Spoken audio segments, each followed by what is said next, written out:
El robo del cadáver de Heriberto Lascano. Lascano no fue solo un golpe audaz de la delincuencia organizada, fue el inicio de una de las leyendas más oscuras y cuestionadas en la historia de la seguridad nacional en México. Aquella madrugada del 8 de octubre de 2012, mientras el país dormía sin saber que el líder de la organización más sanguinaria de la época había sido abatido, una carroza fúnebre avanzaba por las carreteras solitarias de Coahuila, escoltada no por autoridades, sino por un comando armado que reclamaba los restos de su jefe. El dueño de la funeraria García, bajo la presión de los fusiles, se vio obligado a conducir durante más de 60 kilómetros hasta la presa Venustiano Carranza.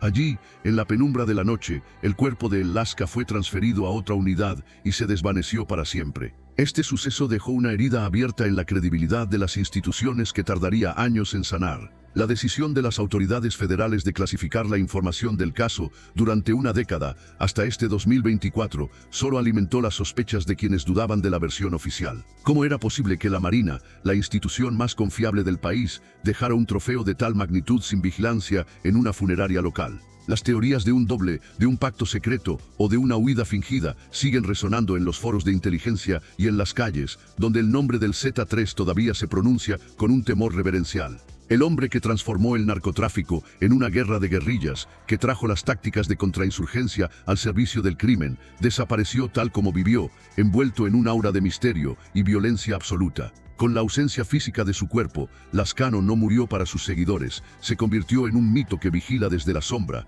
dejando a los Zetas en una espiral de fragmentación que bañaría de sangre el noreste del país durante los años siguientes. Pero la caída de Lascano, con todo y su surrealista desaparición, palidece en intensidad dramática frente al evento que marcó el fin de una era en el centro de México, la aniquilación de Arturo Beltrán Leiva, apodado el Barbas o el jefe de jefes. Si Lascano representaba la disciplina militar desviada, Arturo era la encarnación de la ambición desmedida y el desafío total al Estado. Su historia en Narco Caídos es fundamental para entender cómo la traición interna puede destruir los cimientos de los imperios más sólidos. Arturo no era un subordinado, era un pilar que al romperse la alianza con el cártel de Sinaloa, tras la captura de su hermano Alfredo el Mochomo, decidió que si él caía, se llevaría a todo el país consigo. Su guerra contra Joaquín El Chapo Guzmán y el Mayo Zambada no fue una disputa de rutas, fue una vendetta personal que convirtió a estados como Morelos y Guerrero en escenarios de una carnicería sin precedentes. Arturo Beltrán Leiva no solo compraba policías, compraba voluntades en las más altas esferas de la Secretaría de Seguridad Pública Federal, creando un estado dentro del estado que se sentía intocable en sus mansiones de Cuernavaca. La tarde del 16 de diciembre de 2009, el aire en la ciudad de la eterna primavera se volvió pesado. En el exclusivo complejo residencial Altitude, una fortaleza de lujo y cristal, el jefe de jefes se sentía seguro. No contaba con que la inteligencia de la Marina, apoyada por tecnología de interceptación satelital y soplos internos de sus propios rivales, ya tenía las coordenadas exactas de su refugio. El operativo fue una demostración de fuerza bruta y precisión. Más de 200 marinos de élite rodearon el complejo, evacuando a los residentes mientras los helicópteros sobrevolaban la zona con la orden de no dejar salir a nadie. Lo que siguió fue una batalla campal que duró más de 90 minutos. Arturo y su guardia personal no se rindieron, respondieron con granadas de fragmentación y ráfagas de fusiles AR-15 que resonaban en todo Cuernavaca, convirtiendo los pasillos del edificio de lujo en un campo de batalla de nivel militar. Los vidrios estallaban, el humo de las explosiones cegaba a los combatientes y el olor a pólvora quemada se mezclaba con el lujo de los departamentos. Arturo Beltrán Leiva murió como vivió, peleando hasta el último aliento. Cuando los marinos finalmente irrumpieron en la habitación donde se atrincheraba, lo encontraron rodeado de los cadáveres de sus escoltas más leales. Los disparos finales fueron secos y definitivos. Pero la controversia apenas comenzaba. Las imágenes que se filtraron posteriormente mostraron el cuerpo del jefe de jefes cubierto de billetes de alta denominación, joyas y amuletos de santería, colocados allí por los propios efectivos en un gesto que fue interpretado como una humillación simbólica o un mensaje de que el dinero no podía comprar la vida. Este acto generó una tormenta política, pero para la DEA y el gobierno mexicano, el mensaje era otro. La cúpula de los Beltrán Leiva había sido decapitada. La caída de Arturo no solo fragmentó a su organización en células aún más violentas como los Guerreros Unidos o los Rojos, sino que dejó claro que en la guerra contra el narco, nadie, por más alto que fuera su rango o profunda su red de corrupción, estaba a salvo de un asalto de medianoche. Siguiendo esta línea de caídas estrepitosas en Narco Caídos, no podemos olvidar al hombre que dominó la química del narcotráfico en el occidente del país, Ignacio Nacho Coronel Villarreal. Conocido como el Rey del Cristal, Coronel era el pilar financiero y estratégico del cártel de Sinaloa en Jalisco. Su perfil era diametralmente opuesto al de Arturo Beltrán Leiva. Nacho era el hombre de los negocios, el diplomático que prefería el bajo perfil y las operaciones discretas desde sus residencias en Zapopan. Sin embargo, su importancia era tal que su eliminación era considerada una prioridad de seguridad nacional, tanto para México como para los Estados Unidos. Coronel controlaba la producción y distribución masiva de metanfetaminas, una industria que generaba miles de millones de dólares y que cimentó el poderío económico de la Federación de Sinaloa. El 29 de julio de 2010, el destino alcanzó al Rey del Cristal. En un operativo que sorprendió a propios y extraños por su rapidez, elementos del ejército mexicano irrumpieron en su residencia en el fraccionamiento Colinas de San Javier. A diferencia de las grandes batallas campales, aquí la acción fue fulminante. Se dice que Nacho Coronel, al verse acorralado en su propia casa, decidió no entregarse. Con una pistola en cada mano, el hombre que manejaba las finanzas de la organización criminal más poderosa del mundo enfrentó a los soldados de élite. Murió en el pasillo de su hogar, en un intercambio de fuego breve pero letal. Su caída fue el primer gran sismo que desestabilizó la plaza de Jalisco, creando el vacío de poder que eventualmente permitiría el ascenso de Nemesio Oseguera Cervantes y el cártel Jalisco Nueva Generación. La muerte de Nacho Coronel demostró que incluso los diplomáticos del narco terminan sus días bajo el fuego si se atreven a desafiar el monopolio de la fuerza del Estado. Pero si de historias que desafían la lógica hablamos, el expediente de Nazario Moreno González, alias El Chayo, o El Más Loco, es único en los registros del crimen organizado. Nazario no solo era un narcotraficante, era un líder mesiánico que fundó la familia michoacana y posteriormente los Caballeros Templarios bajo una ideología de culto y fanatismo religioso. Redactó su propio código de ética, una Biblia, que sus seguidores debían estudiar y obedecer bajo pena de muerte. Nazario transformó la violencia en un acto de fe, convenciendo a miles de jóvenes en la Tierra Caliente de que su lucha era una cruzada divina para proteger a Michoacán de otros cárteles y del propio gobierno. Su influencia era tal que se le consideraba una figura casi mística entre la población local. Lo que hace que su caída sea un caso de estudio en Narco Caídos es que el gobierno mexicano lo mató 2 veces. La primera muerte oficial ocurrió en diciembre de 2010, durante la administración de Felipe Calderón. Tras un operativo masivo que duró varios días en Apatzingán, el gobierno federal anunció con bombo y platillo que Nazario Moreno había sido abatido, aunque admitieron que no habían recuperado el cuerpo porque sus seguidores se lo habían llevado. Durante los años siguientes, nació el mito de San Nazario, se erigieron altares en su honor y la gente juraba verlo caminar por la sierra, guiando a los caballeros templarios desde el más allá. El gobierno quedó en ridículo cuando los servicios de inteligencia confirmaron que Nazario no solo estaba vivo, sino que seguía dirigiendo la organización con la misma ferocidad.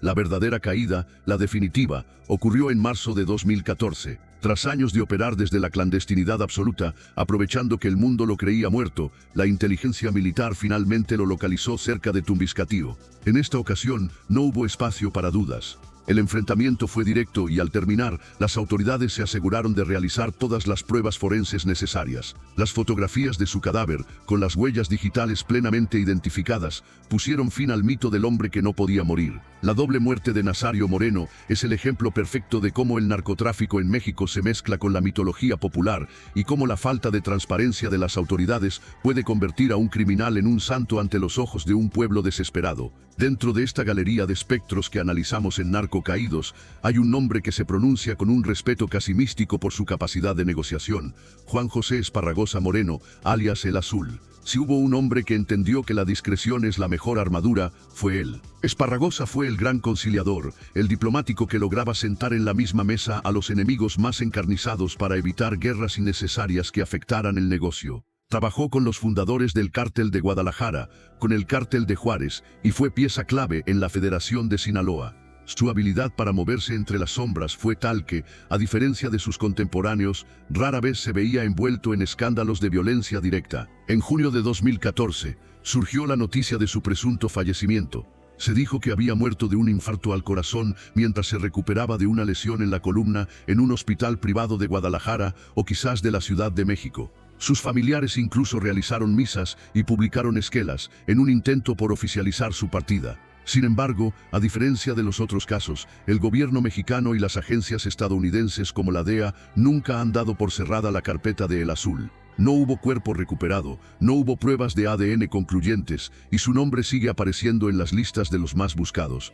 Para muchos, la muerte del Azul fue su última gran negociación, un retiro pactado o una desaparición fingida para disfrutar de su inmensa fortuna en la paz de la jubilación criminal. Mientras no aparezca un cadáver, el Azul seguirá siendo el gran fantasma del narcotráfico, el hombre que quizás logró lo que nadie más pudo, vencer al sistema a través de la simulación de su propio fin. Y así llegamos al caso que cierra este segmento de Narco Caídos, la historia que representa el pináculo del misterio y la controversia. Amado Carrillo Fuentes, el Señor de los Cielos. Amado no solo fue el narcotraficante más rico y poderoso de los años 90, fue el hombre que entendió que para sobrevivir al peso del Estado necesitaba dejar de ser Amado Carrillo. Su flota de aviones Boeing cargados de cocaína lo convirtió en una leyenda, pero su ambición de inmortalidad lo llevó a un quirófano. En julio de 1997, el mundo se paralizó con la noticia de su muerte en el Hospital Santa Mónica de la Ciudad de México. Se decía que había muerto durante una cirugía plástica de reconstrucción facial y liposucción, una operación desesperada para cambiar su identidad y huir a Sudamérica. El misterio se profundizó cuando las fotografías del cadáver mostraron a un hombre que apenas guardaba parecido con las imágenes conocidas del capo. La sospecha de un doble se convirtió en una teoría de dominio público cuando los cirujanos que realizaron la operación fueron encontrados semanas después, torturados y ejecutados dentro de tambos llenos de cemento en la carretera hacia Acapulco. Aquel acto de salvajismo fue interpretado por muchos como la eliminación de los únicos testigos que podían confirmar si el hombre en la mesa de operaciones era realmente el Señor de los Cielos o un sacrificio humano para permitir el escape del verdadero Amado. Casi 3 décadas después, la tumba de Amado Carrillo en el cementerio de Jardines del Humaya sigue siendo lugar de peregrinación y duda. En el imaginario colectivo, el Señor de los Cielos nunca aterrizó, simplemente cambió de rostro y sigue volando en algún lugar del mundo, observando cómo su legado sigue quemando la tierra que alguna vez dominó. Estas historias de caídas y sombras nos recuerdan que en el narcotráfico, la muerte no siempre es el final. A veces es solo la última gran mentira de hombres que hicieron de la simulación su forma de vida. En este recorrido por las vidas que se extinguieron bajo el peso del plomo o el misterio, queda claro que el destino de los grandes capos en México está marcado por una paradoja cruel. Entre más alto vuelan, más estrecho es el rincón donde terminan. La historia de Heriberto Lascano, Arturo Beltrán Leiva, Nacho Coronel, Nazario Moreno y Amado Carrillo no es solo una crónica de violencia, es el registro de cómo una nación se fue transformando en un campo de batalla permanente. Cada una de estas muertes, lejos de traer la paz, funcionó como un acelerador de partículas criminales, fragmentando imperios en células cada vez más difíciles de combatir y más crueles en su trato con la población civil. En Narco Caídos seguiremos explorando estos expedientes, porque solo conociendo el final de los que se creyeron eternos, podemos empezar a entender la profundidad del abismo en el que el narcotráfico ha sumido a la sociedad. La muerte de un capo es apenas un punto y seguido en una historia que se sigue escribiendo con sangre cada madrugada en las sierras y ciudades de este país. A lo largo de estas décadas, la justicia mexicana ha intentado demostrar que nadie está por encima de la ley, pero las caídas de estos personajes suelen dejar más preguntas que respuestas. ¿Quién entregó a Arturo Beltrán Leiva?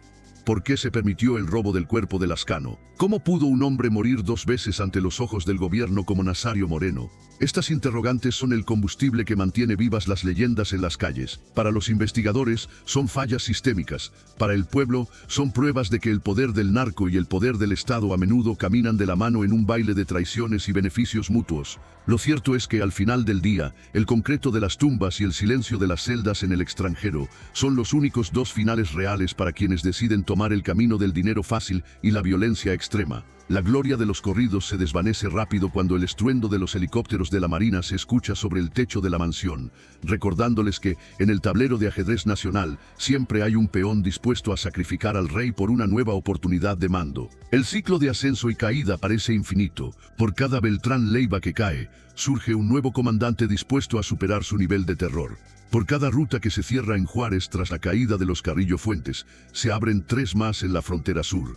Esta es la realidad que documentamos, una realidad donde la victoria se mide en capturas espectaculares que a menudo no cambian la disponibilidad de droga en las calles ni reducen el índice de homicidios. Sin embargo, conocer estos finales es vital para desmitificar la figura del narco. Al ver a un Arturo Beltrán Leiva desangrado y cubierto de billetes, o a un Nazario Moreno huyendo por las brechas de Michoacán como un animal acosado, la imagen del héroe del pueblo se desmorona para revelar la verdad. Hombres solos, paranoicos y destinados a un final violento que no respeta ni el lujo de sus cabañas ni el poder de sus fusiles. La historia sigue y los nombres cambian, pero el destino final en este juego de sombras sigue siendo el mismo, recordándonos que en la guerra contra el mal, el tiempo es el único juez que no acepta sobornos. El robo del cadáver de Heriberto Lascano no fue simplemente un acto de desesperación por parte de sus subordinados. Fue el mensaje final y más contundente de un poder que pretendía desafiar incluso las leyes de la biología y la soberanía del Estado. Al llevarse los restos del máximo líder de los Zetas de aquella humilde funeraria en Coahuila, la organización criminal envió una señal clara. Ni siquiera en la muerte las autoridades mexicanas tendrían el privilegio de tocar, analizar o exhibir el cuerpo de su líder. Este acto de rebeldía necropolítica dejó una cicatriz de duda en la historia oficial, pero también dio paso a una serie de manifestaciones culturales y rituales que hoy, en este 2026, siguen asombrando a los investigadores de la narcocultura. Hay un detalle macabro y profundamente simbólico que muy pocos conocen y que se mantuvo en los archivos confidenciales de la Inteligencia Federal durante años. En los tiempos posteriores a su desaparición física, comenzaron a aparecer de forma sistemática ofrendas y altares clandestinos en memoria de Heriberto Lascano, en puntos estratégicos de diversas ciudades. Lo que más llamaba la atención de los peritos que desmantelaban estos sitios era la naturaleza de los objetos depositados. No eran las típicas ofrendas de un santo popular. En estados como Puebla, durante las festividades del Día de Muertos, se reportó el hallazgo de altares donde se dejaban velas de cera pura, flores de cempasúchil de un naranja encendido y, de manera recurrente, una taza de jugo de betabel. Según los especialistas en simbología criminal, el jugo de betabel representaba la sangre que el verdugo había derramado y la que seguía alimentando su mito. Pero lo más extraño era la presencia de una copia de la Constitución mexicana, un libro de chistes colorido y un libro sobre calaveras. Esta combinación de objetos sugería una personalidad compleja y contradictoria, un hombre que se sentía guardián de una ley propia, que disfrutaba de un humor negro y retorcido, y que mantenía una obsesión académica con la estética de la muerte. Estas ofrendas no eran obra de ciudadanos comunes, sino de antiguos operativos que seguían rindiendo pleitesía a la sombra del Z3. La presencia de Lascano en la vida pública, incluso después de muerto, alcanzó niveles de cinismo absoluto. En octubre de 2014, un periódico de amplia circulación en el estado de Veracruz publicó un obituario conmemorando el segundo aniversario de su fallecimiento. El texto incluía detalles específicos de una ceremonia de misa realizada en una iglesia local, invitando a los fieles a orar por el descanso del alma de un hombre que, en vida, no mostró ni un ápice de misericordia por nadie. Pero si esto resulta perturbador, nada supera lo que ocurre en la comunidad de El Tezontle, en el estado de Hidalgo. Allí se yergue una capilla que es un monumento a la impunidad y al poder social que Lascano logró comprar con sangre. El recinto cuenta con una placa de bronce grabada que dice textualmente: donada por Heriberto Lascano, Señor, escucha mi oración. La placa indica que la capilla fue construida en el año 2009 en honor al Papa Juan Pablo II. El vocero de la Arquidiócesis de Tulancingo confirmó en su momento que la estructura fue levantada como un proyecto comunitario y que convenientemente el dinero nunca pasó por las manos de la institución eclesiástica, alegando que desconocían por completo quién había sido el verdadero mecenas detrás del mármol y las cruces.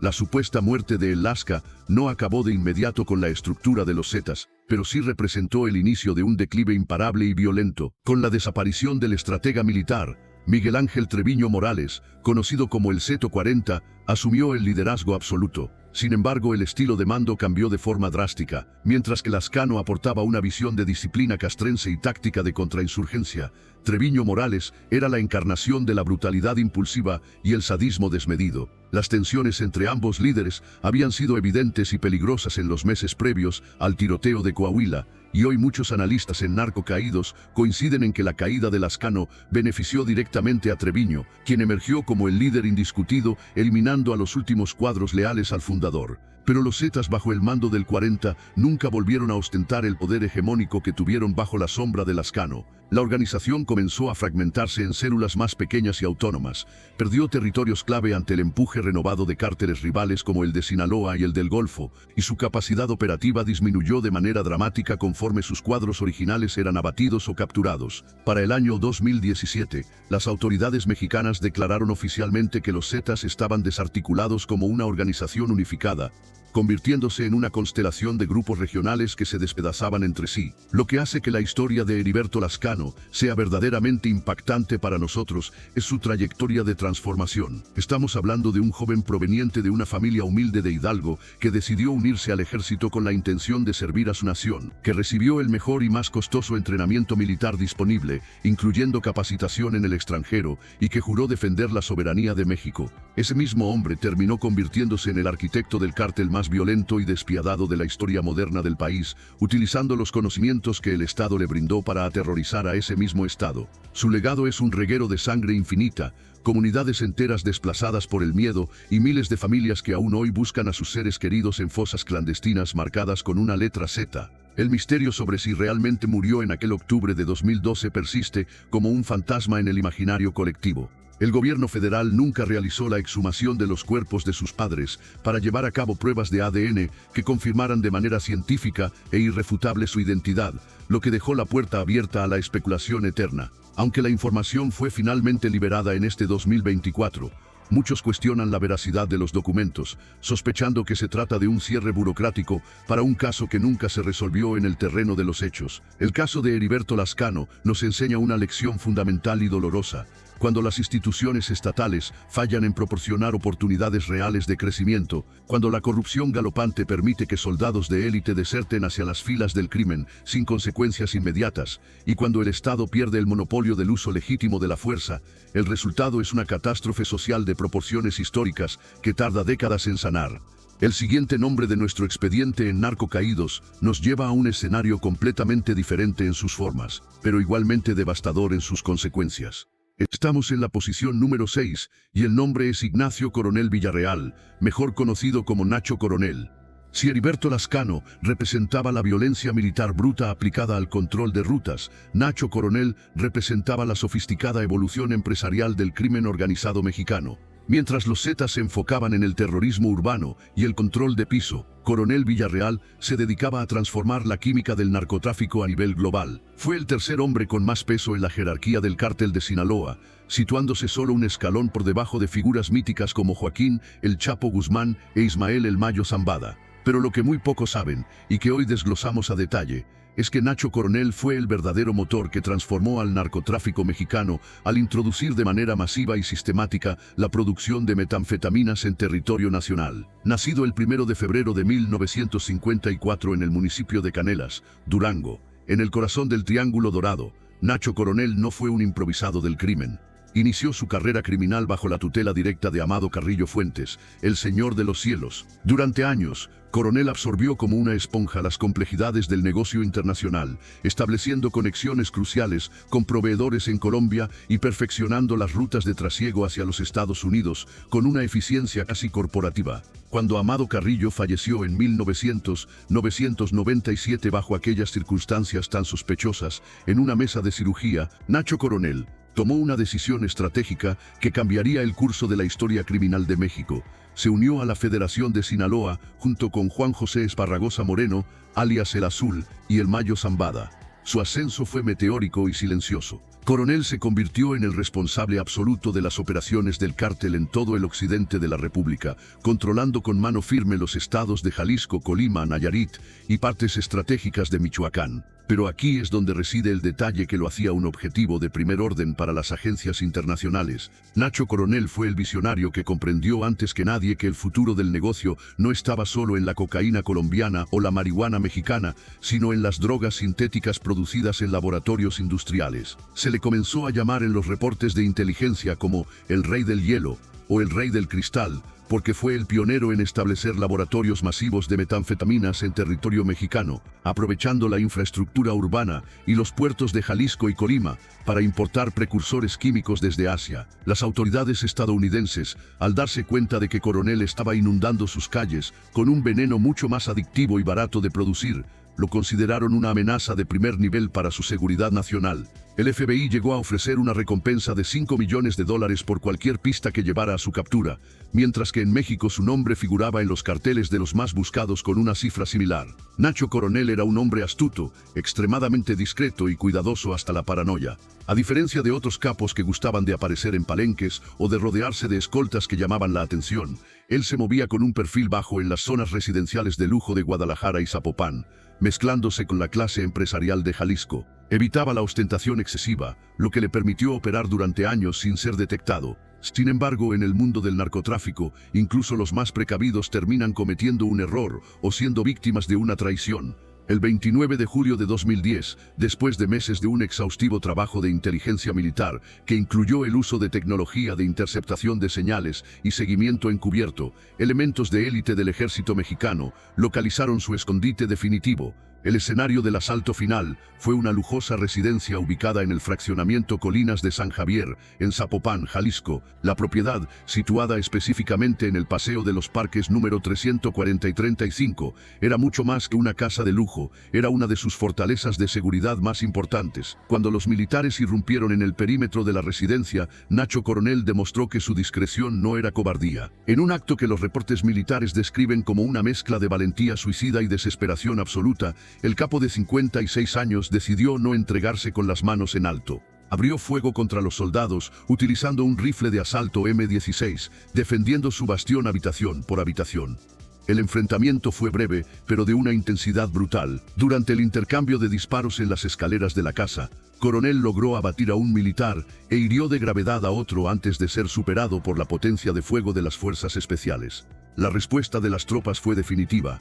Nacho Coronel recibió un disparo fatal en la cabeza que lo mató de forma instantánea, terminando con la vida del hombre que había industrializado el cristal en México. Versiones no oficiales que circularon tras la autopsia en el servicio médico forense sugieren que el cuerpo de Coronel presentaba al menos 6 impactos de bala de alto calibre distribuidos en el hombro izquierdo, el cuello, el abdomen y el tórax, lo que indicaba la ferocidad del enfrentamiento. En ese mismo operativo, las autoridades lograron la captura de Irán Francisco Quiñones Gastelum, quien era considerado el hombre de mayor confianza y el secretario particular del narcotraficante. La muerte de Nacho Coronel fue calificada por la DEA en Washington como un golpe demoledor y estratégico contra la capacidad operativa del cártel de Sinaloa. La agencia emitió un comunicado oficial felicitando al gobierno mexicano de aquel entonces por lo que consideraron una victoria significativa en la guerra contra las drogas. Pero la realidad en el terreno resultó ser infinitamente más compleja y oscura de lo que los diplomáticos querían admitir.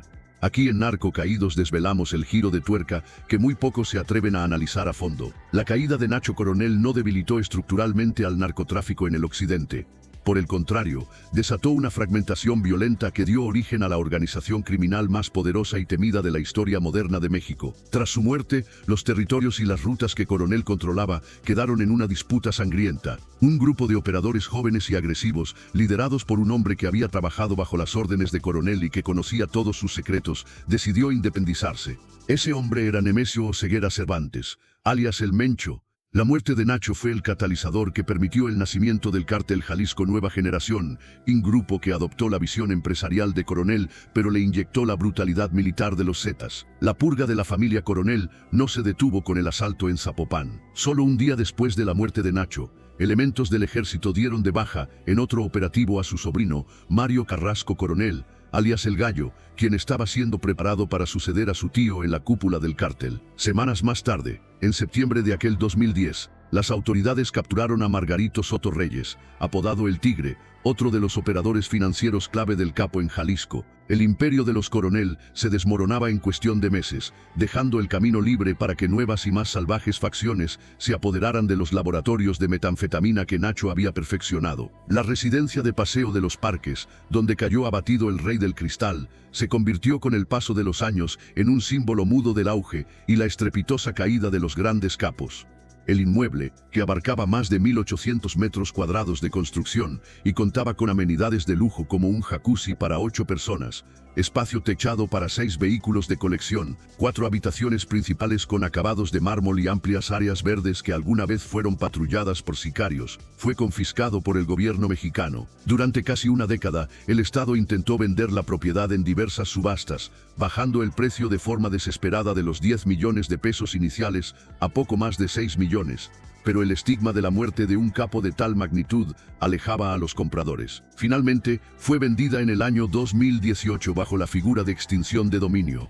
Hoy, más de una década después de aquel tiroteo que cambió el mapa criminal de Jalisco, el inmueble luce en un estado de abandono parcial, con las paredes descascaradas y los jardines secos, recordándonos que el poder del narcotráfico es efímero y que su final siempre es el mismo: el olvido, la confiscación o la tumba. El vacío de poder que dejó Nacho Coronel fue el Big Bang de la violencia contemporánea en Jalisco. Mientras él vivía, existía un orden jerárquico y una interlocución con el gobierno que mantenía los niveles de violencia en umbrales aceptables para la época. Su muerte rompió ese equilibrio precario. Los laboratorios de cristal que él instaló con visión de negocio se convirtieron en el botín de guerra de los matasetas, la célula que eventualmente se transformaría en el CJNG. Es paradójico pensar que el operativo militar más exitoso de aquel año fue, al mismo tiempo, el que sembró la semilla del cártel que hoy desafía al Estado con drones y explosivos. La historia de Nacho Coronel es la historia de cómo la cabeza de un imperio puede ser cortada,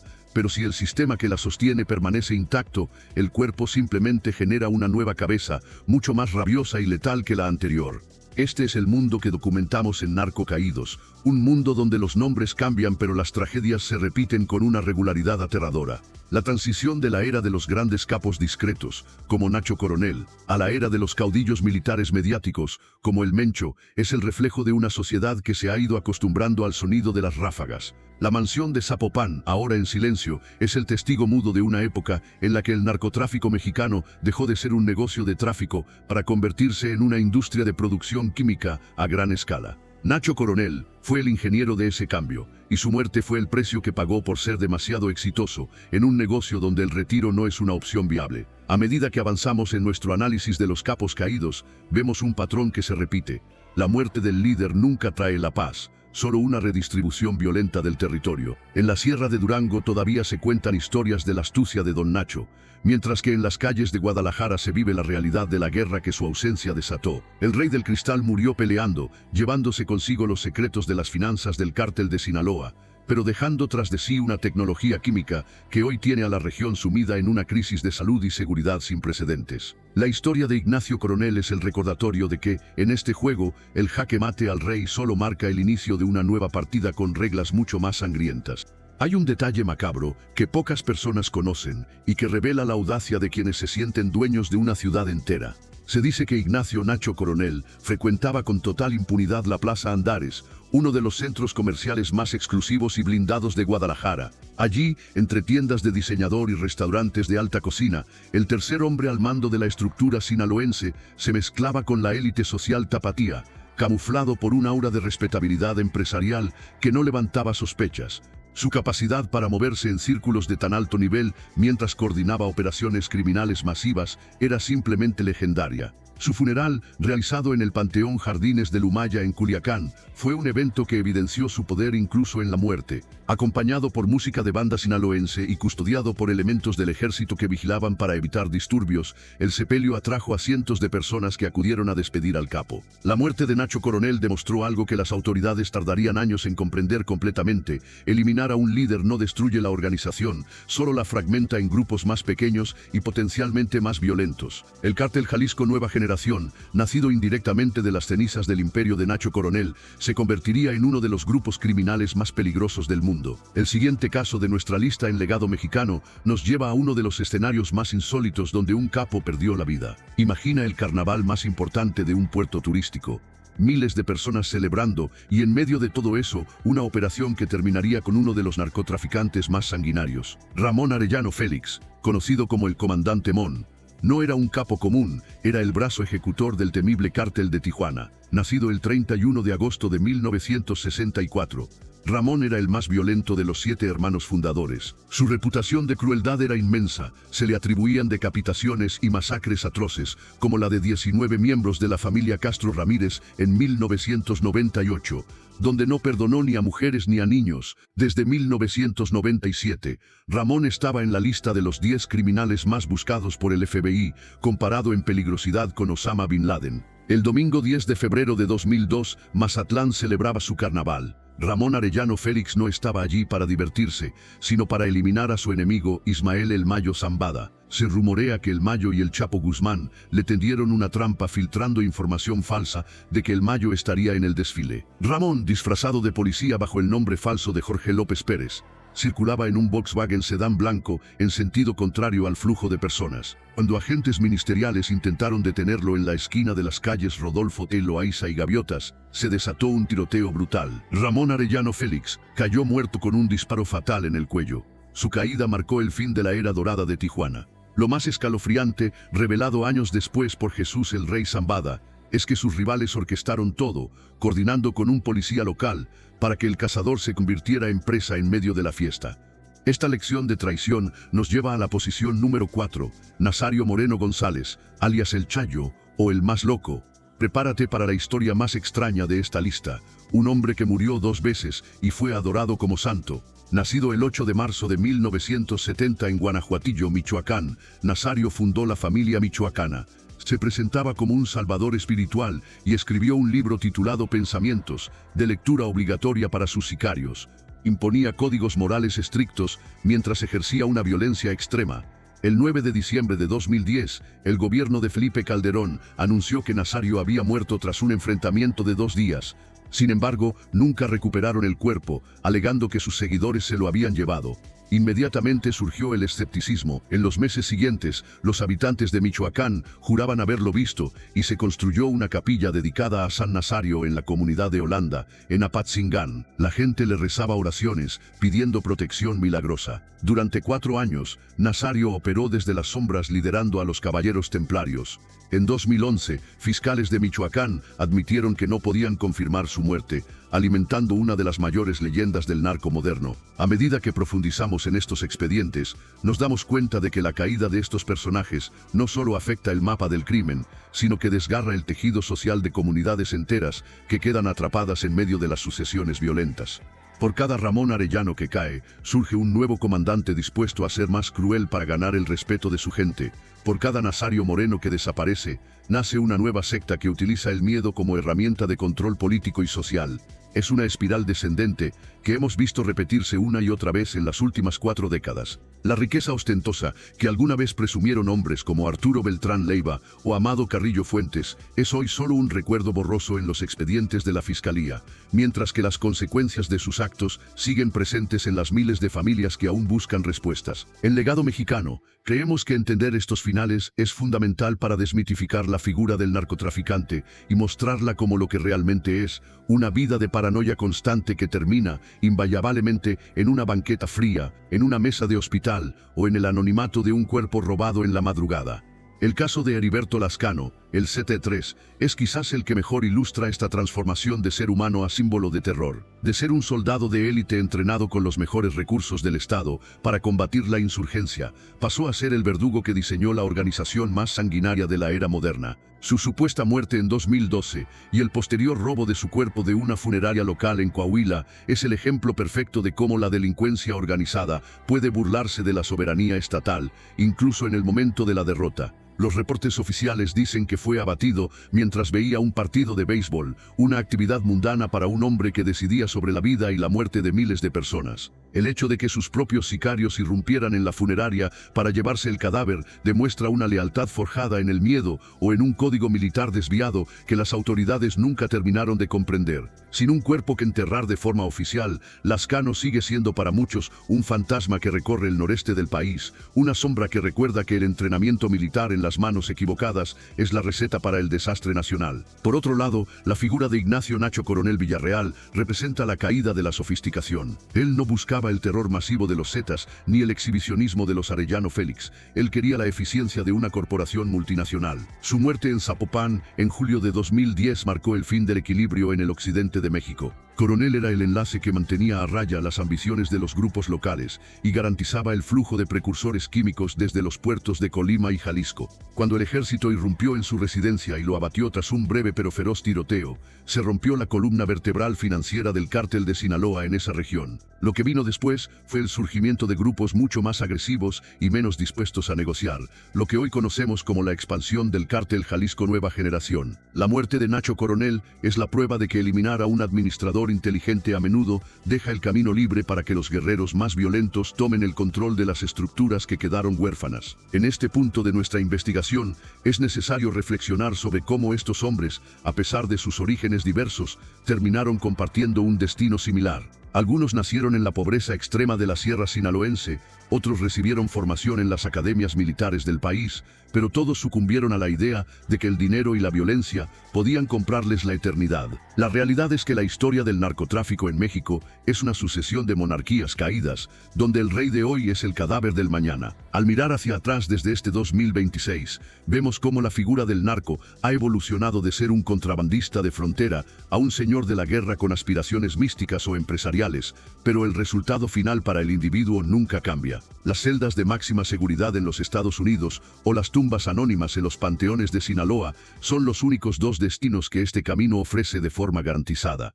La desaparición de Amado Carrillo Fuentes sigue siendo el gran acertijo de la inteligencia mexicana. Si bien es cierto que hubo un cuerpo y que hubo médicos muertos, la duda sembrada por la falta de transparencia en los peritajes de 1997 permitió que naciera una de las leyendas más persistentes del país. Se dice que Amado pactó su salida con el gobierno a cambio de información valiosa y una fortuna compartida, y que el hombre enterrado en la lujosa finca de Guamuchilito no era más que un chivo expiatorio de carne y hueso. Sea verdad o mentira, el hecho de que miles de personas prefieran creer en su escape que en su muerte en la mesa de operaciones habla mucho de la desconfianza histórica hacia las instituciones. Para el cártel de Juárez, la pérdida de su líder significó el inicio de una guerra interna que debilitó a la organización frente a sus rivales de Sinaloa, demostrando que ninguna estructura criminal es más fuerte que el carisma y la red de contactos de su fundador. Al final del día, lo que queda de estos imperios son los escombros de las mansiones confiscadas, los corridos que cuentan historias a medias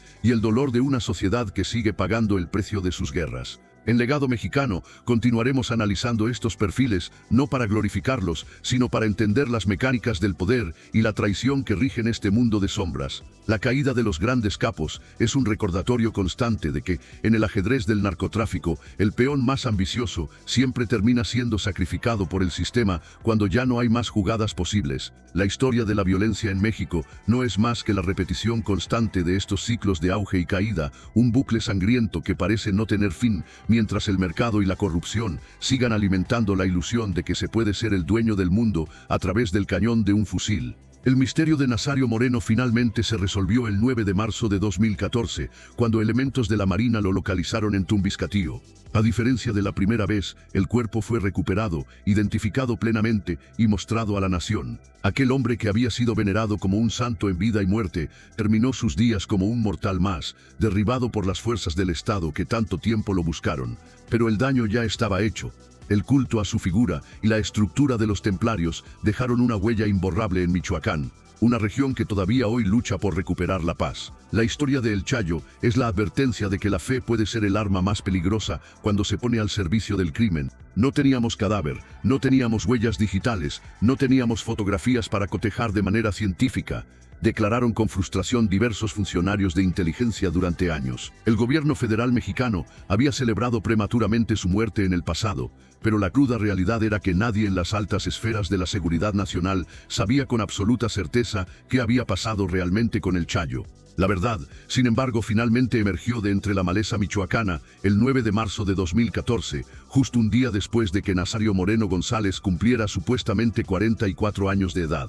En un operativo quirúrgico y coordinado entre los elementos de élite de la Secretaría de Marina y la Secretaría de la Defensa Nacional en el municipio de Tumbiscatío, Michoacán, las fuerzas especiales ubicaron a un hombre que intentaba mimetizarse con el entorno rural.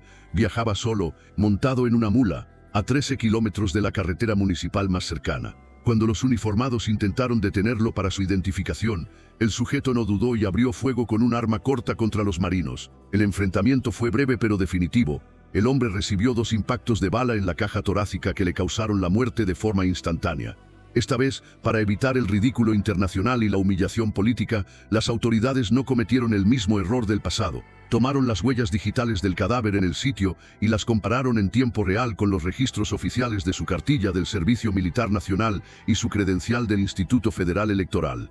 El entonces director de la Agencia de Investigación Criminal de la Procuraduría General de la República, Tomás Cerón de Lucio, compareció ante los medios de comunicación y declaró con tono solemne: del análisis técnico practicado por la Agencia de Investigación Criminal, se concluye positiva la identidad de Nazario Moreno González al 100%. Con esta confirmación, el gobierno federal tuvo que admitir públicamente algo vergonzoso y difícil de digerir para la opinión pública.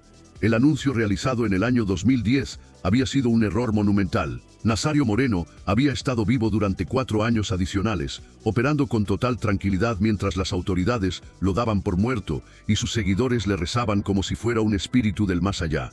Durante ese cuatrienio de impunidad absoluta, el Chayo no se quedó de brazos cruzados.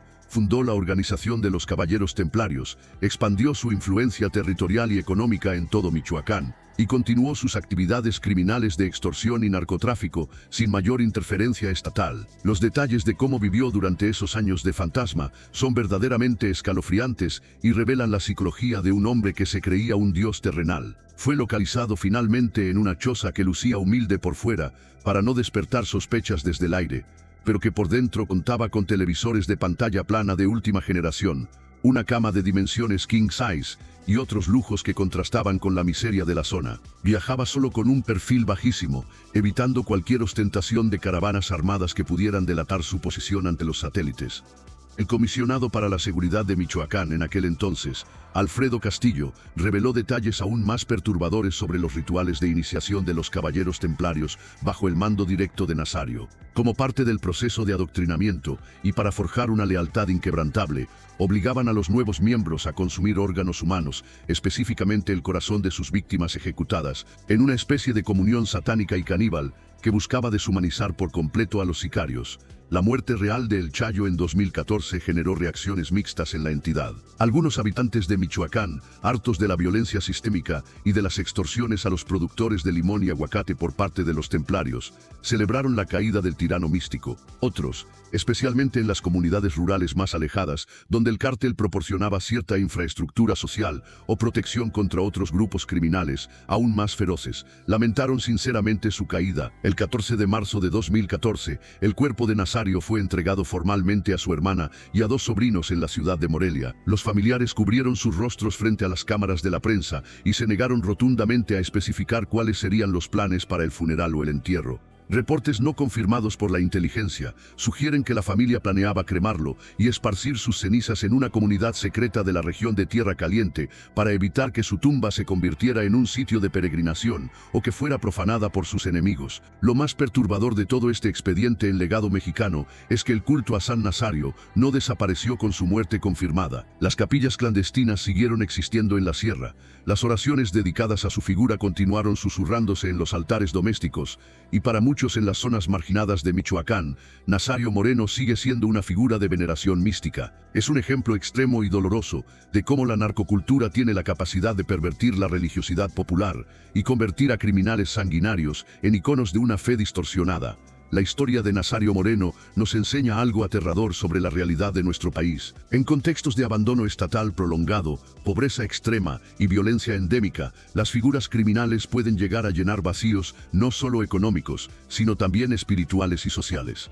Y cuando el gobierno pierde su activo más valioso, que es la credibilidad, como sucedió con el anuncio falso de su muerte en el año 2010, la población deja de confiar por completo en las instituciones y busca refugio en las leyendas de la sierra. El siguiente caso de nuestra lista en legado mexicano nos lleva a un narcotraficante que, al contrario de la austeridad fingida de Nazario, mantenía un perfil altísimo de lujo y cuya muerte está rodeada de uno de los mayores misterios sin resolver del narcotráfico internacional. Hablamos de la posición número 3, Amado Carrillo Fuentes, el Señor de los Cielos. Si existe una muerte en la historia criminal de México que genera más preguntas que respuestas y que ha alimentado la imaginación de escritores y cineastas, es sin duda la de Amado. Fue conocido como el Señor de los Cielos por poseer una flota legendaria de aviones Boeing que utilizaba para transportar toneladas de sustancias ilícitas desde las selvas de Sudamérica hasta la frontera con Estados Unidos, operando como una aerolínea comercial dedicada exclusivamente al crimen. Amado fue considerado en su momento de mayor auge como el narcotraficante más poderoso de México y posiblemente uno de los más influyentes del mundo entero. Nacido el 17 de diciembre de 1954 en el humilde rancho de Huamuchilito, en el municipio de Navolato, Sinaloa, Amado era hijo de Aurora Fuentes López y Vicente Carrillo Vega. Pero el dato que selló su destino fue su parentesco directo. Era sobrino de Ernesto Fonseca Carrillo, alias Don Neto, uno de los fundadores del legendario Cártel de Guadalajara. Desde una edad muy temprana, Amado estuvo destinado a integrarse al engranaje del narcotráfico. Durante la década de los 80, trabajó bajo las órdenes de su tío, aprendiendo todos los aspectos del negocio, desde la logística hasta el soborno político. Pero su verdadero ascenso estratégico comenzó cuando fue enviado a Ojinaga, Chihuahua, para supervisar los cargamentos de su tío y aprender las tácticas de operaciones fronterizas de Pablo Acosta Villarreal, el zorro de Ojinaga. Allí no solo perfeccionó sus habilidades, sino que estableció las conexiones que le permitirían heredar el control de la plaza tras la caída de sus mentores. Cuando el cártel de Guadalajara se fragmentó irremediablemente después del asesinato del agente de la DEA, Enrique Kiki Camarena, en 1985, Amado Carrillo tomó una decisión que lo catapultaría a la cima. Se alió con el cártel de Juárez. Trabajó de forma estrecha con personajes de la talla de Pablo Escobar y los líderes del cártel de Cali, estableciendo las rutas de transporte que convertirían a México en el principal y más eficiente corredor de sustancias hacia el mercado estadounidense. Pero Amado tenía una mentalidad diferente a la de los capos colombianos de la época. Mientras otros ostentaban su riqueza de forma suicida, él intentaba mantener un perfil bajo, al menos en la apariencia externa de sus operaciones. Aprendió de los errores fatales de Pablo Escobar, quien había sido cazado como un animal por aparecer constantemente en las portadas de los periódicos y desafiar abiertamente al Estado. Amado, por el contrario, prefería operar desde las sombras del anonimato, utilizando una vasta red de testaferros, empresas fachada legítimas y una estructura de corrupción que penetraba hasta los niveles más altos y sensibles del gobierno mexicano de finales del siglo XX. Su apodo no era una exageración mediática. Amado llegó a poseer una flota aérea que incluía varios Boeing 727, inmensos aviones comerciales que modificaba en sus talleres privados para eliminar los asientos y transportar toneladas de carga blanca en un solo viaje. En su momento de mayor esplendor y poder, se estimaba que Amado Carrillo Fuentes movía entre 200 y 300 millones de dólares de manera semanal. La prestigiosa revista Forbes no tuvo más remedio que incluirlo en su lista de los hombres más ricos del planeta. Sin embargo, para finales de 1996 y principios de 1997, el Señor de los Cielos estaba bajo el asedio total de todas las agencias de seguridad del mundo.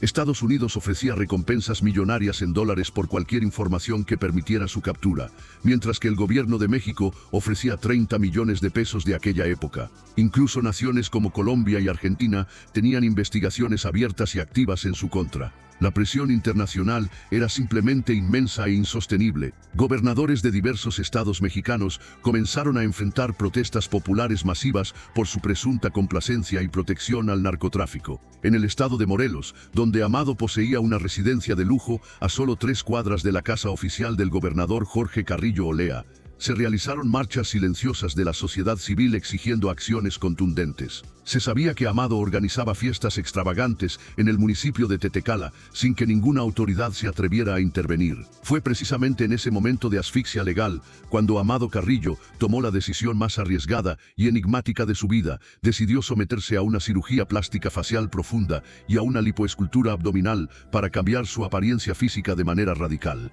La idea central era desaparecer de la vista del mundo, crear una nueva identidad jurídica y continuar operando sus negocios desde el anonimato, lejos de la presión de las agencias que lo perseguían día y noche. El 4 de julio de 1997, un hombre ingresó a las instalaciones del Hospital Santa Mónica, ubicado en Polanco, una de las zonas más exclusivas y vigiladas de la Ciudad de México, bajo el nombre falso de Antonio Flores Montes. Lo acompañaban dos de sus guardaespaldas más leales, quienes, rompiendo todo protocolo médico, permanecieron dentro del quirófano durante toda la intervención armados y vigilantes. El equipo médico estaba encabezado por el doctor Ricardo Reyes, un reconocido cirujano plástico de la élite mexicana, acompañado por los doctores Jaime Godoy y Carlos Ávila. La operación comenzó de manera normal.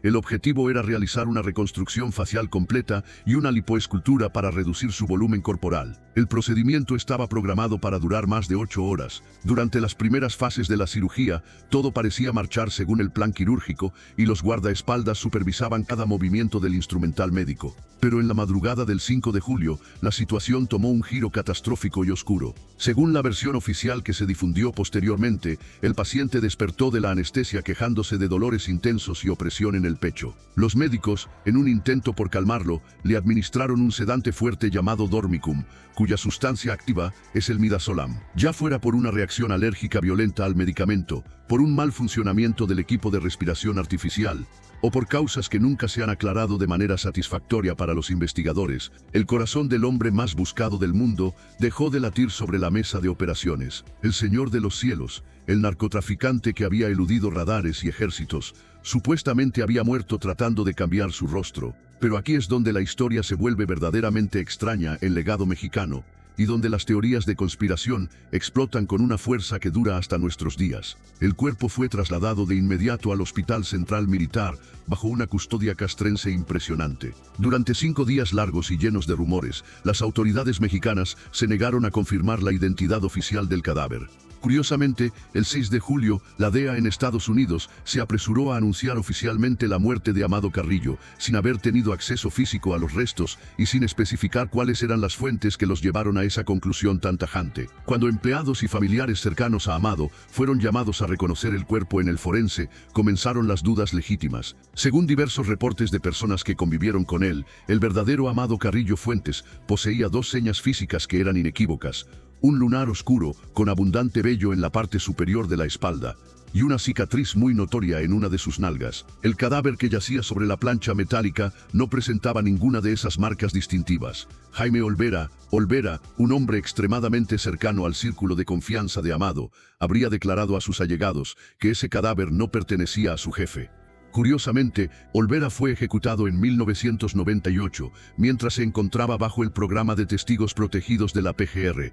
Las dudas de la prensa se multiplicaron cuando el cuerpo fue mostrado públicamente en un ataúd una semana después. Los periodistas más observadores notaron algo que desafiaba la lógica médica: el cadáver lucía un bigote negro bastante prominente. Cualquier cirujano plástico sabe que para realizar una reconstrucción facial de esa magnitud, el equipo médico habría tenido que afeitar completamente el rostro del paciente para garantizar la higiene y el acceso a los tejidos. ¿Cómo era posible que el cadáver tuviera un bigote impecable si acababa de salir de una cirugía mayor de rostro? Surgió entonces con una fuerza imparable la teoría del doble. Se empezó a especular que el cuerpo pertenecía en realidad a un excomandante de la policía judicial llamado José Luis Rodríguez, alias el Chiquilín, quien supuestamente actuaba como el señuelo oficial de Amado y quien había desaparecido misteriosamente días antes de la supuesta muerte del capo.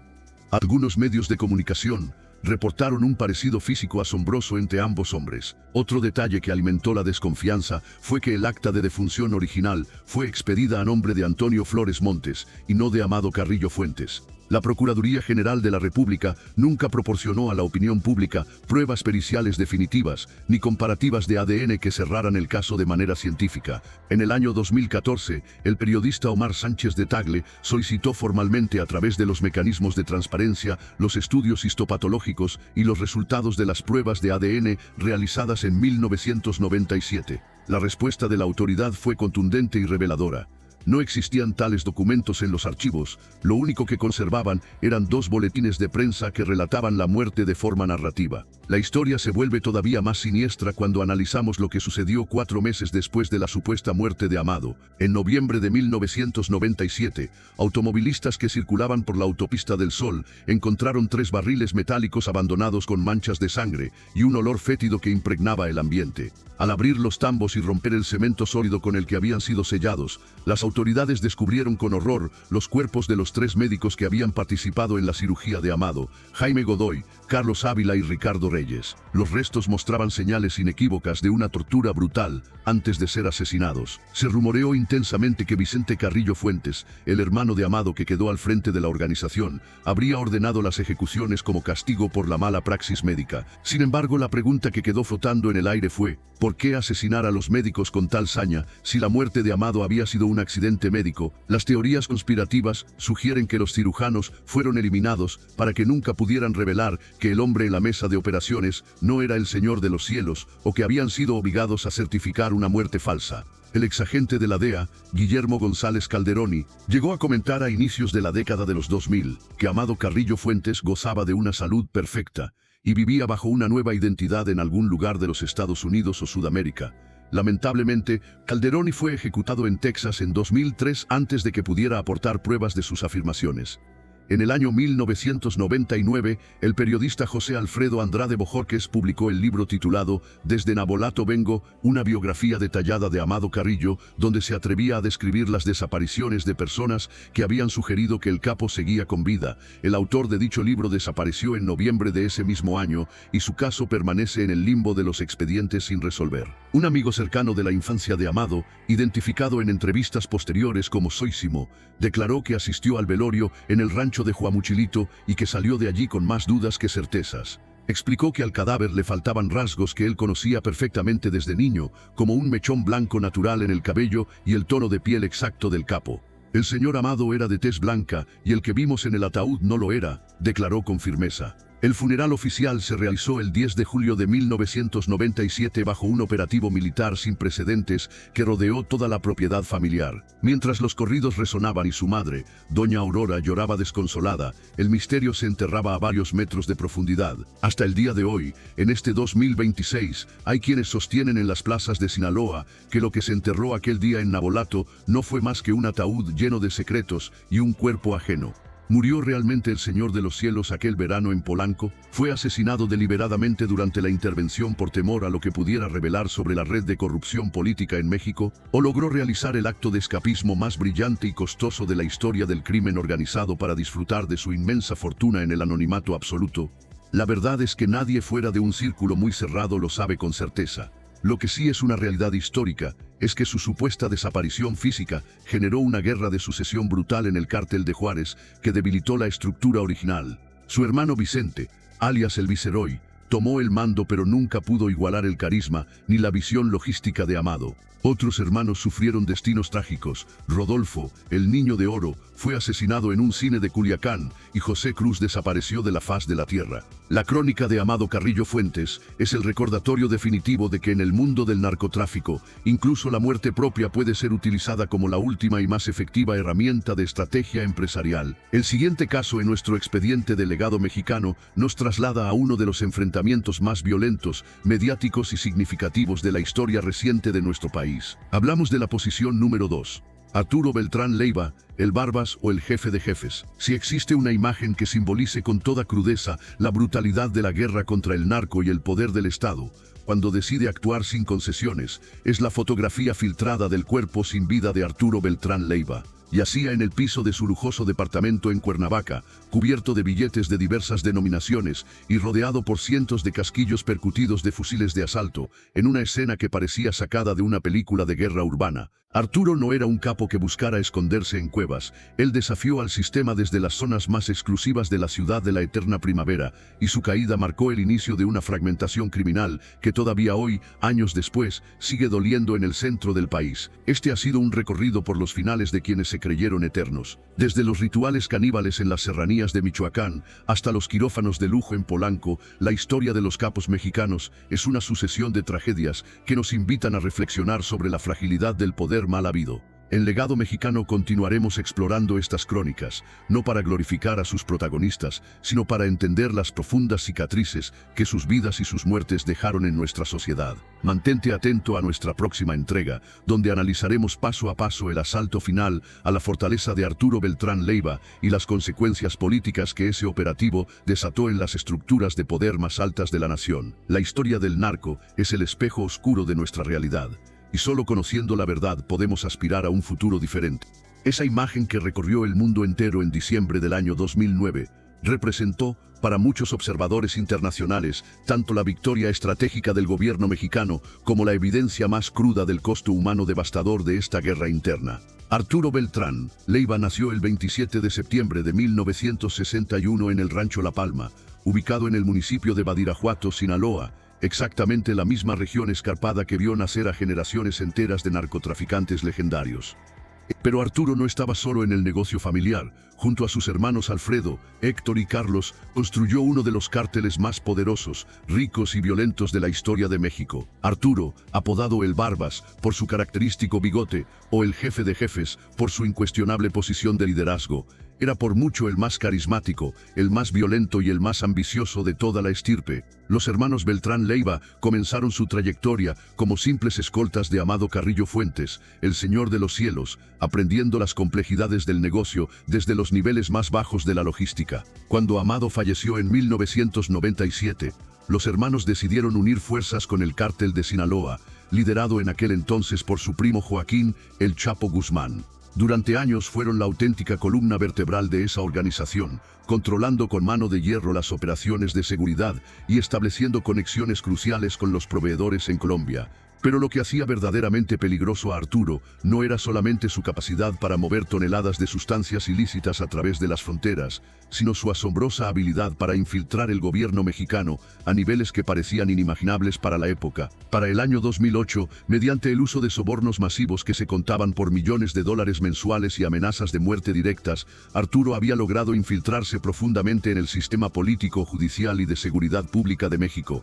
Tenían informantes pagados dentro de la misma Procuraduría General de la República, en las divisiones de inteligencia de la Policía Federal e incluso dentro de las oficinas de Interpol en territorio mexicano. Esta red de corrupción sistémica les permitía saber con días de antelación sobre los operativos planeados en su contra, proteger sus cargamentos desde que salían de los puertos y eliminar a cualquiera de sus rivales con una impunidad absoluta. La relación entre los Beltrán Leiva y el Chapo Guzmán se fracturó irremediablemente en enero de 2008, cuando Alfredo Beltrán Leiva, alias El Mochomo, fue capturado por elementos del ejército en la ciudad de Culiacán. Arturo y sus hermanos creyeron firmemente que el Chapo había entregado a Alfredo a las autoridades federales como una moneda de cambio para eliminar competencia interna y consolidar su propio poder dentro del cártel. Esta traición, ya fuera real o percibida, desató una guerra fratricida que bañaría de sangre a todo el país durante años. Los Beltrán Leiva se separaron oficialmente del Cártel de Sinaloa y formaron su propia organización independiente. En un movimiento estratégico desesperado, se aliaron con los Zetas y el Cártel del Golfo, enemigos mortales de Sinaloa, y declararon una guerra abierta que no respetó fronteras ni jerarquías. La violencia se intensificó de forma exponencial. En mayo de 2008, Edgar Guzmán, uno de los hijos del Chapo, fue asesinado en un estacionamiento de un centro comercial en Culiacán. En lo que se cree, fue una venganza directa ordenada por Arturo Beltrán para golpear el corazón de su antiguo socio. Para el año 2009, Arturo Beltrán Leiva se había convertido en uno de los 3 hombres más buscados de México. El gobierno de los Estados Unidos ofrecía una recompensa de hasta $5 millones por información que llevara a su captura definitiva, mientras que el gobierno mexicano ofrecía más de $2 millones. Se le atribuían personalmente cientos de homicidios ejecutados por su brazo armado, las Fuerzas Armadas de Arturo, considerado en su momento uno de los grupos de sicarios más brutales, mejor equipados y despiadados en la historia del narcotráfico mexicano. El 11 de diciembre de 2009, elementos de las Fuerzas Especiales de la Secretaría de Marina realizaron una redada sorpresa en una fiesta que se celebraba en un poblado cercano a Tepoztlán, en el estado de Morelos. La celebración era de un lujo insultante. Habían contratado para amenizar a los cadetes de Linares y al famoso intérprete de narcocorridos Ramón Ayala. En el lugar había más de 20 trabajadoras sexuales, alcohol de las marcas más costosas en abundancia y un ambiente festivo que ignoraba el cerco militar. Arturo Beltrán Leiva y Edgar Valdés Villarreal, apodado la Barbie, su lugarteniente de mayor confianza, estaban presentes en el convivio. Cuando los marinos irrumpieron en la propiedad, se desató un tiroteo intenso que duró varios minutos. 3 sicarios murieron en el enfrentamiento inicial y 40 personas, incluyendo a los músicos y a las mujeres, fueron detenidas para investigación. Sin embargo, Arturo y la Barbie lograron escapar entre la maleza, aprovechando la oscuridad y el caos del momento. Pero las declaraciones obtenidas de los detenidos esa noche proporcionaron información de inteligencia crucial. Arturo no se había ido lejos, se escondía en una de sus propiedades de lujo dentro de la ciudad de Cuernavaca. 5 días después, el 16 de diciembre de 2009, aproximadamente 200 infantes de marina, apoyados por 2 helicópteros de transporte Mi-17 y 2 tanques pequeños del ejército, rodearon el complejo residencial Altitud Punta Vista Hermosa, ubicado en la colonia Lomas de la Selva, al norte de Cuernavaca. La ubicación no era una choza en la sierra, sino un exclusivo conjunto de departamentos que contaba con spa, cine, gimnasio, albercas con toboganes y todas las comodidades imaginables para la clase alta. Arturo se ocultaba en uno de esos departamentos de los pisos superiores. Lo que siguió fue una auténtica batalla campal que duró aproximadamente 90 minutos de fuego ininterrumpido. Arturo Beltrán Leiva y sus últimos sicarios leales utilizaron aproximadamente 20 granadas de fragmentación para intentar mantener a los marinos a raya. El sonido ensordecedor de las explosiones y los disparos de armas de alto calibre resonó por toda la zona residencial, obligando a los vecinos de los edificios cercanos a ser evacuados de emergencia mientras la batalla se intensificaba. Los marinos, usando tácticas avanzadas de fuerzas especiales, descendieron en rapel desde los helicópteros directamente hacia los balcones y avanzaron estratégicamente por los pasillos. La resistencia de Arturo fue feroz y suicida. Un infante de marina de las fuerzas especiales, llamado Melquisedec Angulo Córdoba, logró ser el primero en entrar al departamento donde se atrincheraba el capo con sus armas cortas y largas. En el violento intercambio de fuego a corta distancia, Angulo Córdoba resultó mortalmente herido, pero sus disparos lograron alcanzar de lleno a Arturo Beltrán Leiva. Cuando los marinos finalmente lograron tomar el control total del departamento, encontraron una escena que parecía sacada de un frente de guerra. Las paredes estaban acribilladas por cientos de impactos, los muebles de diseñador estaban destrozados, el piso estaba literalmente cubierto de casquillos de bala y había manchas de sangre por todas las habitaciones. El cuerpo de Arturo Beltrán Leiva yacía sin vida, perforado por múltiples impactos de bala. Junto a él habían muerto 3 de sus sicarios más cercanos, mientras que un cuarto sicario se había suicidado con su propia arma antes de permitir ser capturado por los federales. En el lugar de los hechos, los peritos aseguraron $40,000 en efectivo, miles de dólares canadienses, 5 rifles de asalto tipo AK-47 y AR-15, una pistola de lujo y varios escapularios junto a medallones religiosos que Arturo portaba como protección mística. Pero lo que generó una controversia nacional e internacional sin precedentes fue lo que sucedió inmediatamente después del tiroteo. Las autoridades permitieron o realizaron la toma de fotografías del cuerpo de Arturo Beltrán Leiva y las difundieron ampliamente a los medios de comunicación. En las imágenes, el cadáver del narcotraficante aparecía semidesnudo, ensangrentado y de forma humillante, cubierto estratégicamente con billetes de diversas denominaciones. Esta presentación mediática generó un debate ético intenso en la sociedad mexicana. Algunos ciudadanos aplaudieron que se mostrara la realidad cruda y sin filtros de lo que significaba ser un capo de la droga al final del camino, mientras que otros criticaron duramente lo que consideraban una degradación innecesaria del cadáver, incluso tratándose de un criminal de tal calaña. El entonces presidente Felipe Calderón, quien se encontraba en una cumbre climática en Dinamarca, declaró ante los medios internacionales que la muerte de Arturo Beltrán Leiva representaba un golpe contundente y decisivo hacia una de las organizaciones criminales más peligrosas del hemisferio. Destacó especialmente el sacrificio del marino Melquisedec Angulo Córdoba, un joven de apenas 27 años que había dado su vida en el cumplimiento estricto del deber. Melquisedec fue enterrado con todos los honores militares el 21 de diciembre en su tierra natal, pero al día siguiente, el 22 de diciembre, sucedió una tragedia que evidenció la aterradora capacidad de venganza de los grupos criminales. Un comando armado irrumpió violentamente en la casa de la familia del marine asesinado y ejecutó sin piedad a su madre, a su hermana, a su tía y a su hermano menor. El mensaje del cártel fue claro y devastador. Cualquiera que se enfrentara a la organización pagaría un precio de sangre brutal, incluso después de que el jefe hubiera caído. Mientras ocurrían estos asesinatos de represalia, aparecieron narcomantas en diversas escuelas del estado de Morelos. Una de ellas, colocada en un jardín de niños que fue parcialmente incendiado, Advertía de nuevas ejecuciones contra cualquiera que interfiriera en los asuntos de la familia Beltrán Leiva.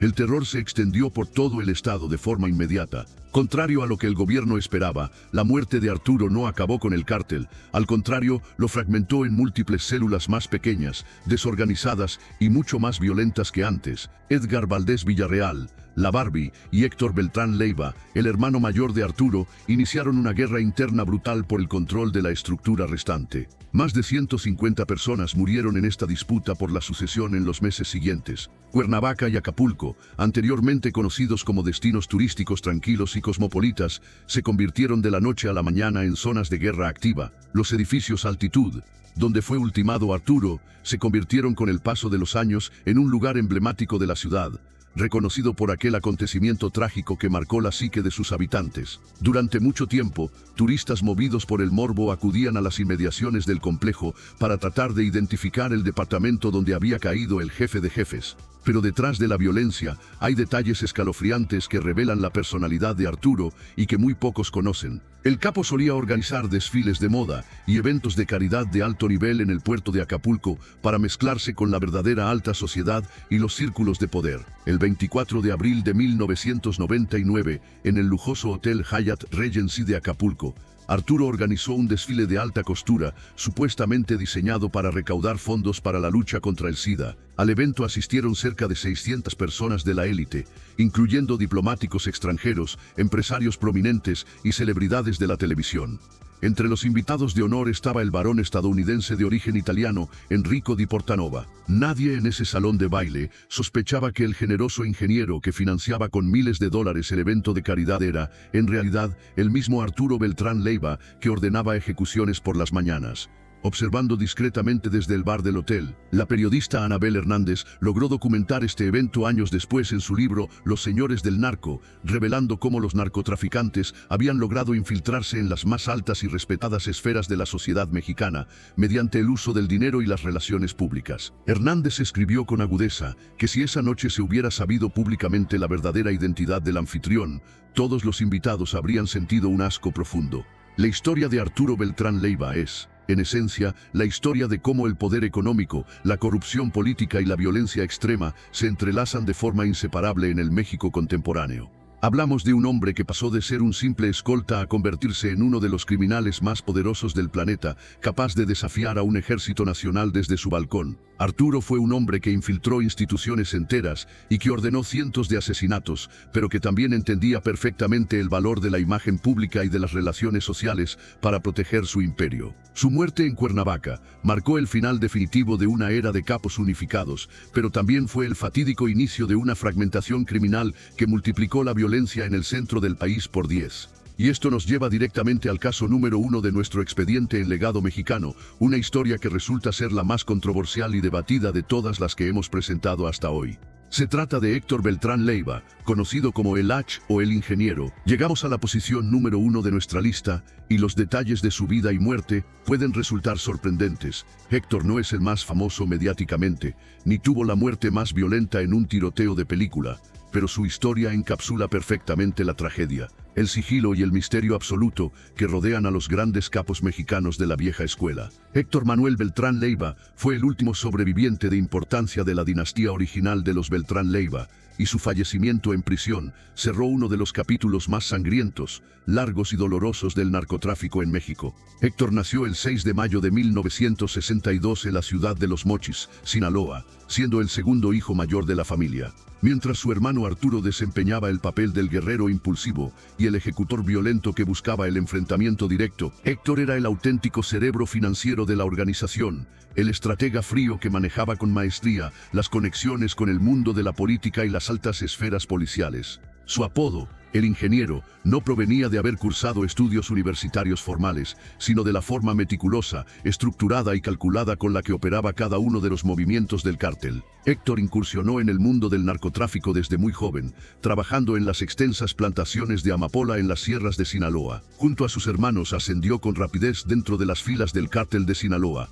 convirtiéndose en una pieza operativa y financiera clave para la supervivencia del grupo. Durante el periodo en que Joaquín El Chapo Guzmán purgaba su primera condena entre 1993 y 2001, Héctor y sus hermanos fueron los encargados de controlar y mantener a flote las operaciones comerciales del cártel. Héctor era el responsable directo de lavar los inmensos activos financieros de la organización, de mantener aceitadas las conexiones con los políticos corruptos y de asegurar que las autoridades federales miraran hacia otro lado mediante pagos sistemáticos. Cuando se dio la ruptura definitiva en el año 2008, Héctor jugó un papel absolutamente crucial en la arquitectura de la nueva organización de los Beltrán Leiva. A diferencia de su hermano Arturo, quien solía ser llamativo, explosivo y violento en su trato personal, Héctor prefería mantener un perfil extraordinariamente bajo, casi invisible para los radares de la inteligencia. Se hacía pasar con éxito por un respetable empresario dedicado profesionalmente a la compraventa de obras de arte y al sector de los bienes raíces de lujo. Durante años vivió en el estado de Querétaro,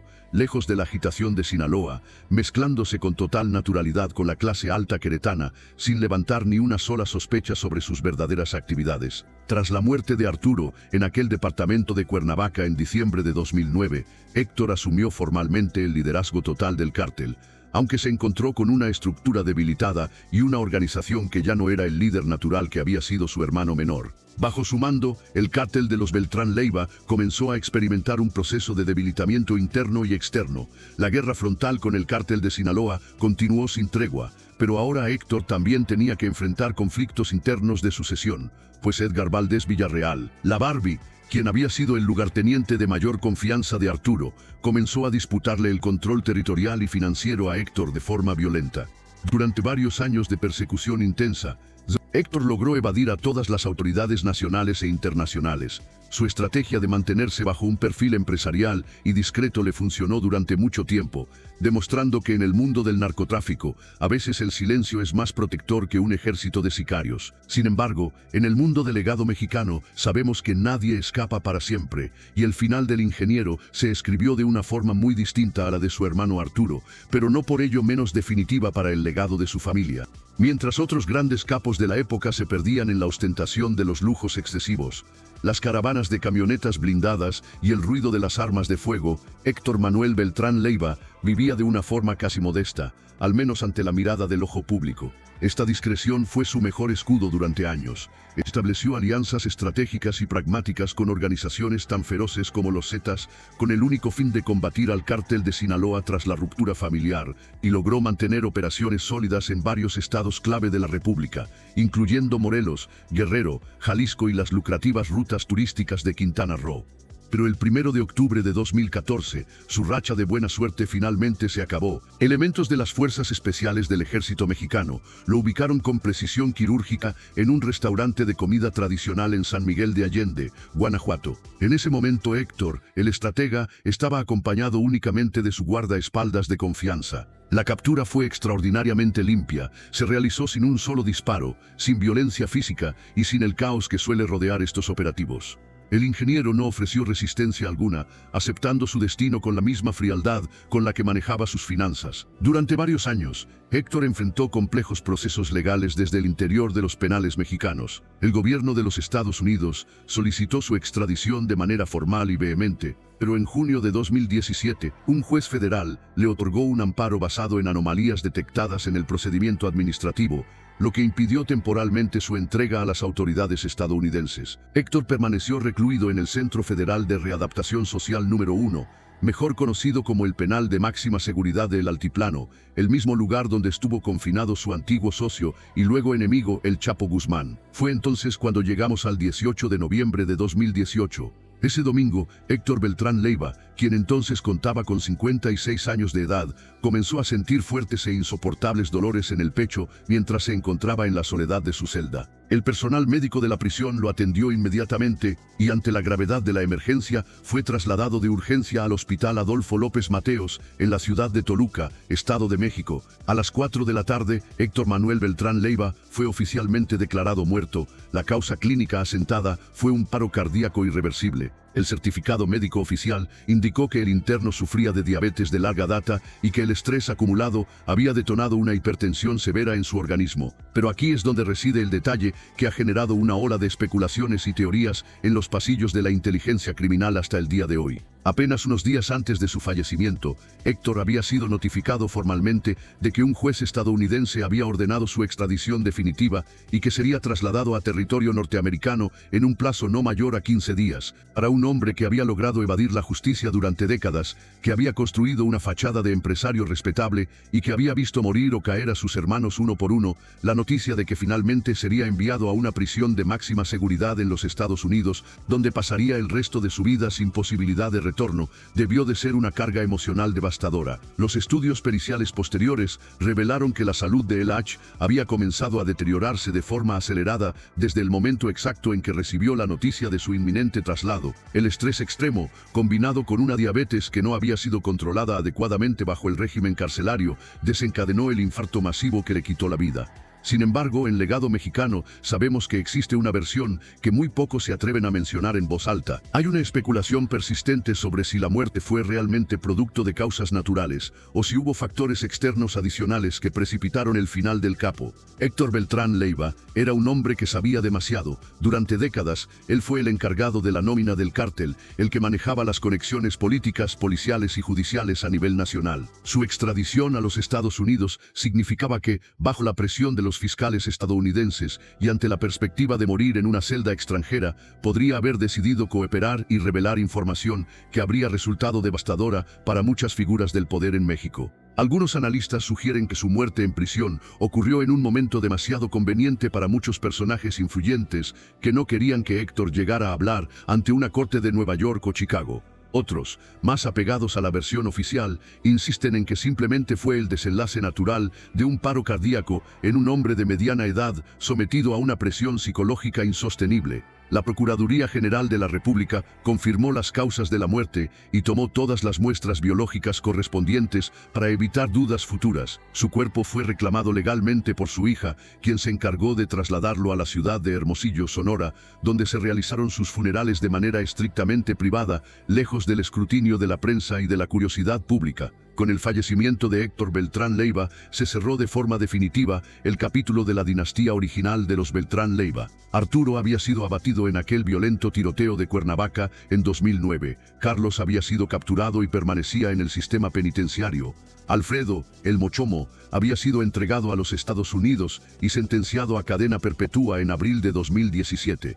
Héctor fue el último de los pilares en caer y su muerte en prisión fue quizás la más misteriosa y menos esperada de todas. Resulta irónico que Héctor, quien fue siempre el hermano más discreto, el más cuidadoso de las formas, el que evitaba la violencia directa y prefería la elegancia de los negocios en las sombras, fuera el único de los Beltrán Leiva que muriera tras las rejas de forma solitaria. No cayó en un enfrentamiento épico contra la Marina como Arturo, ni fue capturado después de una persecución espectacular en la sierra. Simplemente, su corazón dejó de latir en una celda fría, lejos de su familia y de su tierra, mientras esperaba un destino que nunca llegó a enfrentar en suelo estadounidense. Su esposa, Clara Elena Laborín Archuleta, quien en su juventud había sido coronada como Miss Sonora, intentó mantener las operaciones del cártel y la cohesión de los grupos restantes después de la captura de su marido. Conocida en el inframundo como Osiris o simplemente la señora, ella evitó durante un tiempo la fragmentación total de la organización, pero sin la figura de Héctor y sin el carisma bélico de Arturo,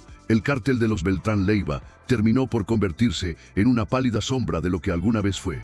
La muerte de Héctor Beltrán Leiva nos enseña una lección fundamental en este análisis del legado mexicano. Puedes evadir las balas de tus enemigos, puedes escapar de operativos militares de élite, pero no puedes escapar del paso del tiempo, de la fragilidad de la enfermedad o del peso psicológico que conlleva una vida dedicada enteramente al crimen organizado. Héctor creyó tenerlo todo planeado. Era meticuloso, inteligente y estratégico, pero al final del camino murió solo, esperando un juicio que nunca se celebró. Y ahí lo tienen. Este es el resumen de 7 de los narcotraficantes más poderosos y emblemáticos de la historia contemporánea de México.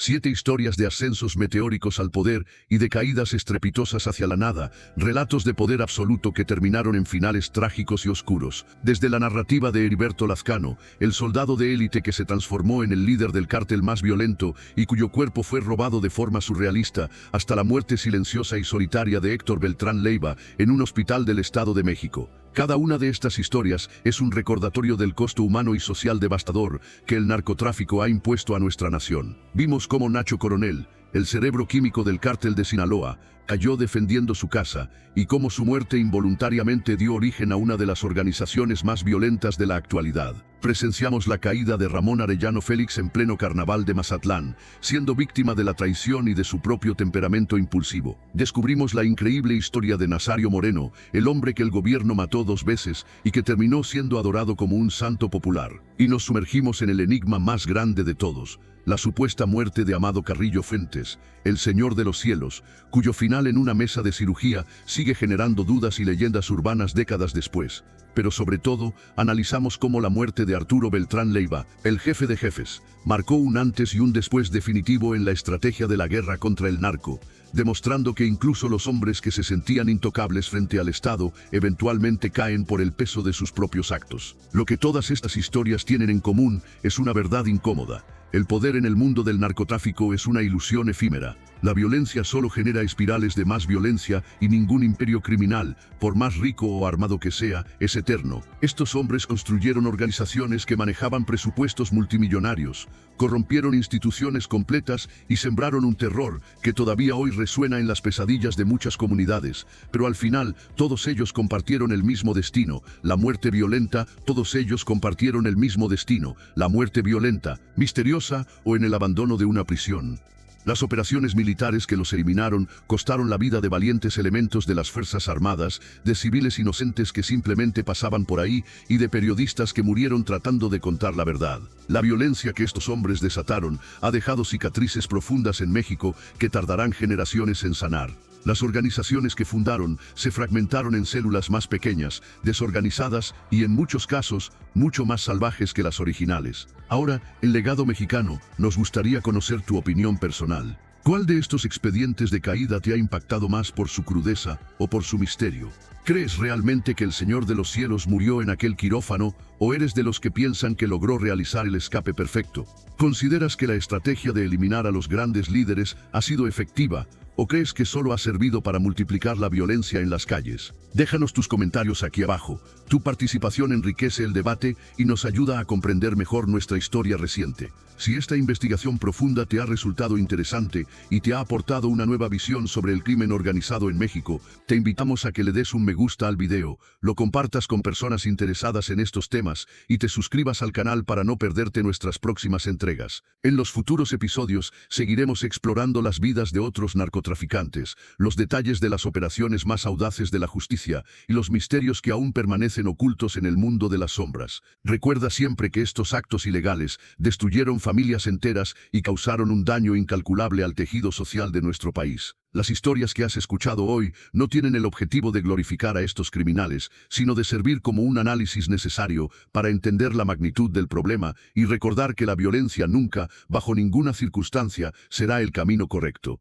Gracias por acompañarnos en este viaje por la historia oscura de México. Mantente informado y mantente seguro.